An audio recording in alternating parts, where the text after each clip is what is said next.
Hello everyone, welcome back to another mini blog. দুদিন ধরে দেখছি যেখানেই তাকাচ্ছি সেদিকেই জামাই ষষ্ঠী ব্লগ আর শর্ট। তাই আমিও ভাবলাম আমারটাই বা কেন বাদ যাবে। আরে দেখো, সকাল সকাল বাজার গিয়েছিলাম, সেখান থেকে এসে চান টান করে আর রেডি হয়ে গেছি, আর একদম পাক্কা গিন্নি সেজে নিয়েছি। তখনও জামাই এসে পৌঁছায়নি আর আমি সেজে গুজে ঘুরে বেড়াচ্ছি। ওই যে কথায় আছে না, যার বিয়ে তার হুঁশ নেই, পাড়াপড়শির ঘুম নেই। আর এই যে ফাইনালি আমাদের জামাই চলে এসছে। আর দেখো গিফটের প্যাকেটটা কেমন করে আগলাচ্ছে, যেন আমি নিয়েই নেবো। আরে না না, আমাকেই দেখানোর জন্য নিয়ে গেছিল, মজা করছিলাম।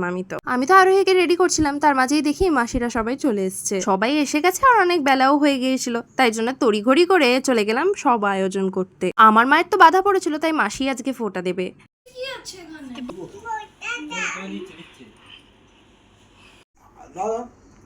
বলে দাও, পিউ বলে দাও।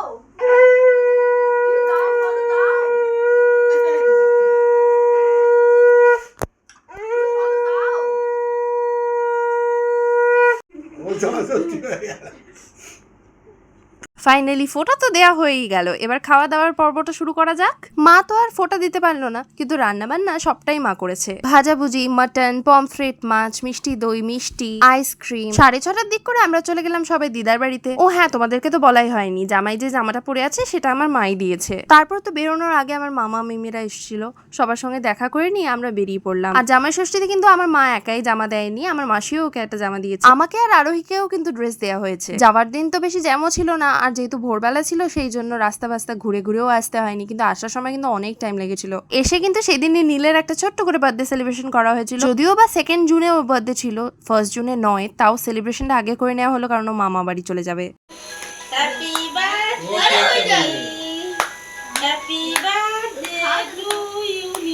চলো তাহলে আজকের ভিডিওটা এখানেই শেষ করছি, দেখা হচ্ছে পরে কোনো ব্লগে। টাটা।